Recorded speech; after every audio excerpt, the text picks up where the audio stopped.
বাস্তুশাস্ত্রের কিছু জরুরি নিয়ম। নাম্বার 1, খাবার খাওয়ার পরে থালায় কখনো হাত ধোবেন না। নাম্বার 2, বিছানার সামনে আয়না কখনো লাগাবেন না। নাম্বার 3, সন্ধ্যাকালে ঘরে কখনো ঝাড়ু দেবেন না।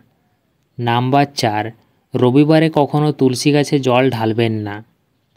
নাম্বার 5, ঝাড়ু সবসময় এমন জায়গায় রাখবেন যাতে বাইরে থেকে আসা কোনো লোকের চোখে না পড়ে। নাম্বার 6, ঝাড়ু কখনো বিছানার নিচে রাখবেন না। নাম্বার 7, বাস্তু নিয়ম মেনে ঠাকুরঘর বানানো উচিত, আর ঠাকুরঘরে একই দেবদেবতাদের একের বেশি ছবি বা মূর্তি রাখতে নেই। নাম্বার 8, দক্ষিণ পূর্ব দিশার কোণে সবুজে পরিপূর্ণ কোনো ছবি লাগান। নাম্বার 9, ঘরের ঈশান কোণকে সবসময় পরিষ্কার আর খালি রাখুন। নাম্বার 10, প্রতিদিন বাড়িতে কর্পূর অবশ্যই জ্বালাবেন, এতে বাড়িতে পজিটিভ এনার্জির প্রবেশ ঘটে।